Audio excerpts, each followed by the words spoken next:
ফজরের আজান দিলে আমি জেলের ভিতর যে ছেলে থাকি সেখানে নামাজ আদায় করে নিলাম। আজ ৯২ দিন থেকে আমি নীলফামারী জেলে আছি। সকালে সূর্য যখন উঠবে, জেলে ডিউটিরত হাবিলদার আমার সেলে আসলো। শামীম, কেমন আছো?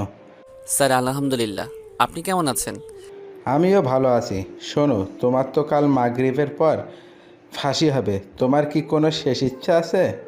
আমার কোনো ইচ্ছা নাই, তবে আমার লাশটা যেন আমার চাচা চাচির হাতে সঠিকভাবে পড়ে, আর কিছুই না। কেন, তোমার বাবা নাই? যদি থাকতো তাহলে তারা আমাকে দেখতে আসতো আর আপনিও দেখতেন। কেন, কি হয়েছে? আমি যখন ছোট ছিলাম তারা তখন মারা যায়। সরি বাবা। আরে, এসব বলতে হবে না।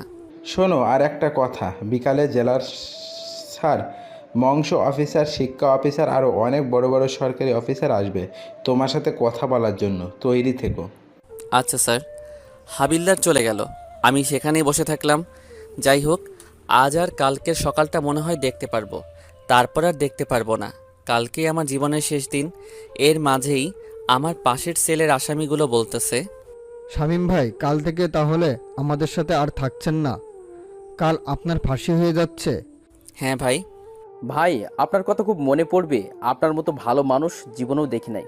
আপনাকে ছাড়া এই জেল কেমন করে থাকবো ভাই? আপনি যতদিন থেকে আছেন কাউকে কষ্ট কি জিনিস বুঝতে দেন নাই, সবাইকে হাসি খুশি রেখেছেন। বাবা শামীম, কিসের জন্য তোমার ফাঁসির রায় হয়েছে আমাদেরকে একটু বলবে? তোমার কালকে ফাঁসি হয়ে যাচ্ছে, কি এমন অপরাধ করছো যার কারণে তোমার ফাঁসির রায় হয়েছে? চাচা, বিকালে ডিসি স্যার আরও বড় বড় সরকারি স্যার আসবে। ওনারা চলে গেলে তারপর সব বলবো। আমি সেখানেই বসে বসে আল্লাহর নাম জপতে থাকলাম। জীবনে অনেক পাপ করেছি, জানি না উপরওয়ালা আমাকে ক্ষমা করবে কিনা। তবু তো আমার মালিকের কাছে ক্ষমা চাইতে কোনো সমস্যা নাই। সকালে 2টা রুটি আর পানি ভরা ডাল দিল খেতে। আজ ৯২ দিন থেকে এখানে সকালে এসব খাবার খাচ্ছি।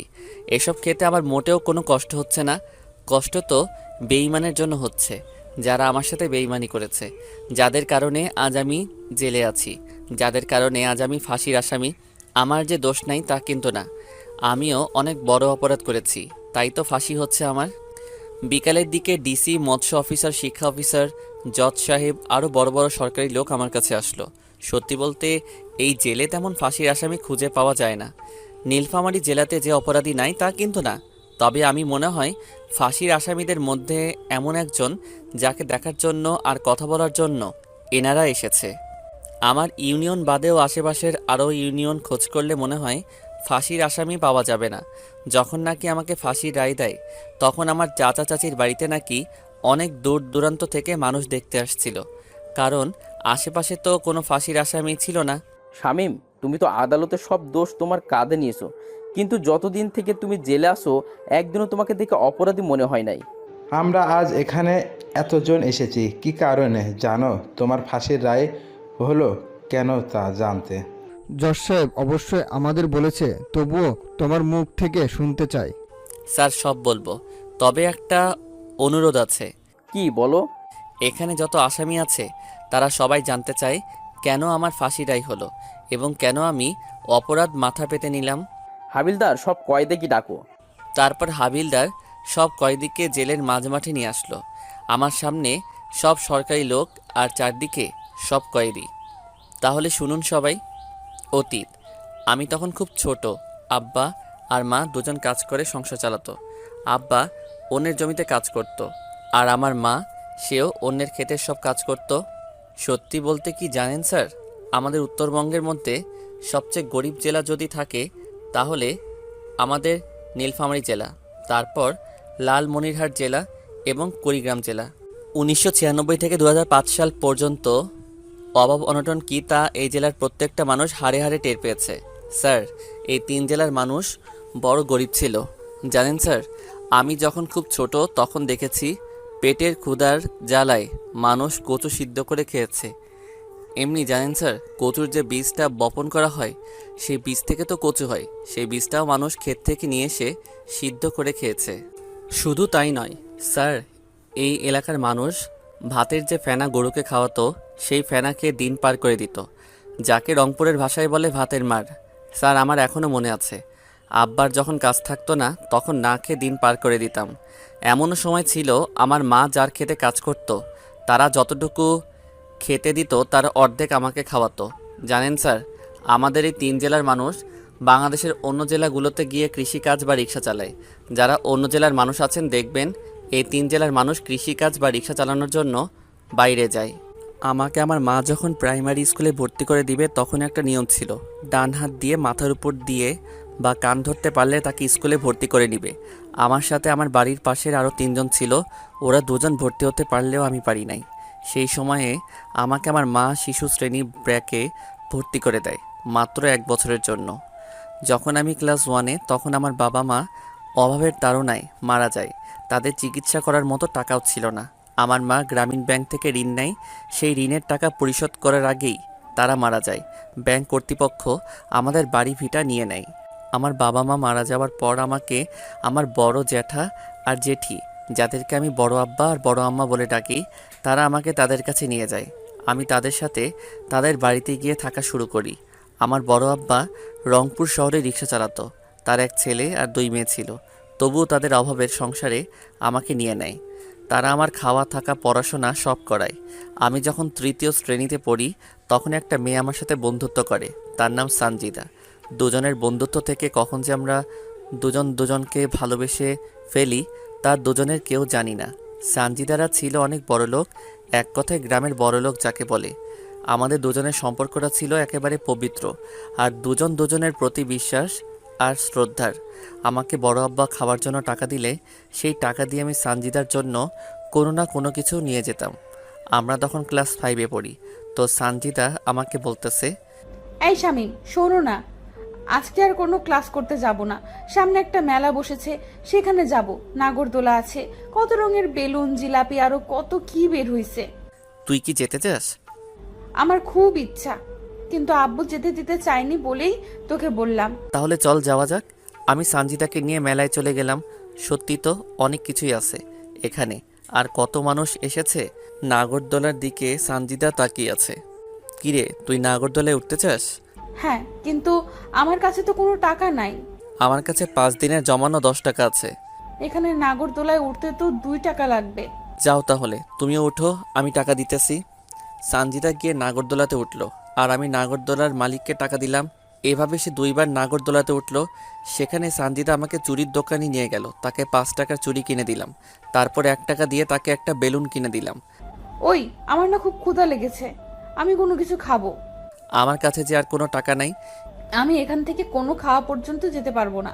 কি করি এখন, আমার কাছে তো কোনো টাকা নাই। তাই জিলাপির দোকানে গিয়ে দোকানের মালিককে বললাম তার কোনো কাজের লোক লাগবে কিনা। দোকানদার বলল লাগবে। তখন তাকে বলল আমাকে কিছু জিলাপি আর সিঙ্গারা দিতে, তাহলে তার সব কাজ করে দিব। তখন দোকানদার জিলাপি আর সিঙ্গারা আমাকে দিল। আমি সানজিদাকে সেই দোকানে বসিয়ে সেগুলো খেতে দিলাম আর আমি কাজে লেগে পড়লাম। সানজিদার খাওয়া শেষ হলে মালিককে বলে সানজিদাকে এগিয়ে দিলাম কিছু দূর।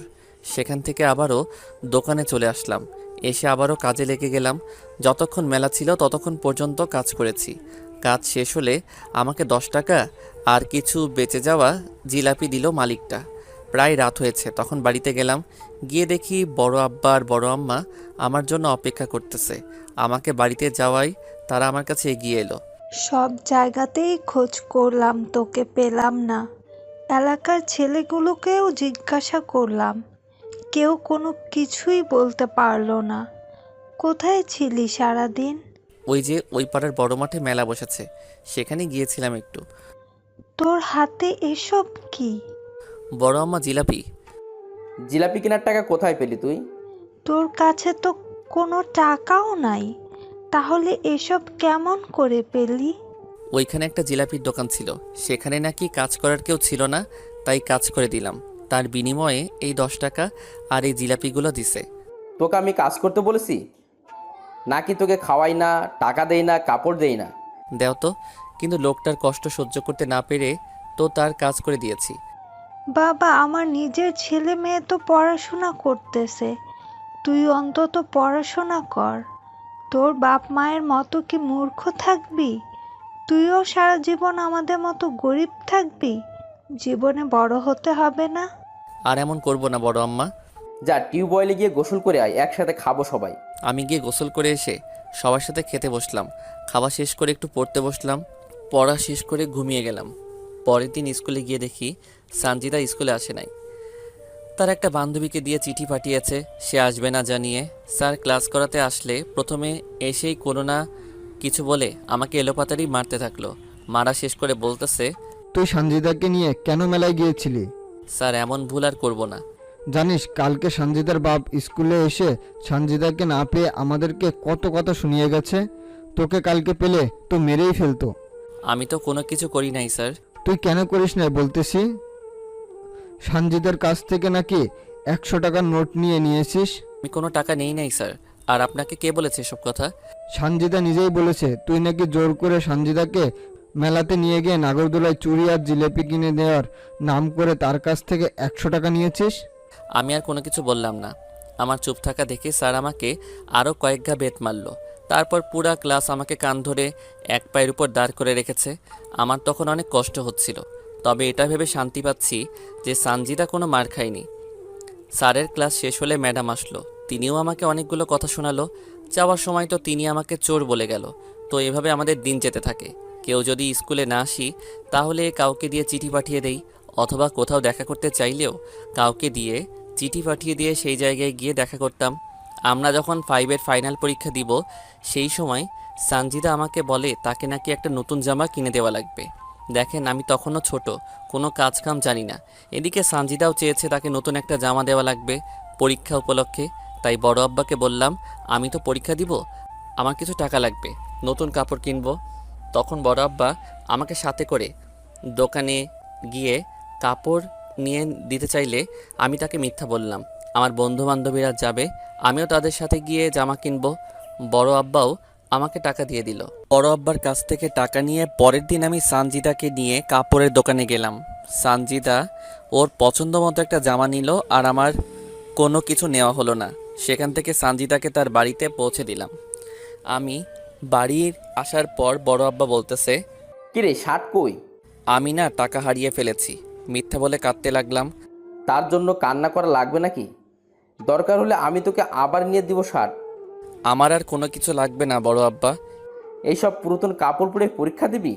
ঈদে তো কিনে দিলে, পুরাতন হলো কেমন করে? আচ্ছা ঠিক আছে। তারপর শুরু হলো পরীক্ষা।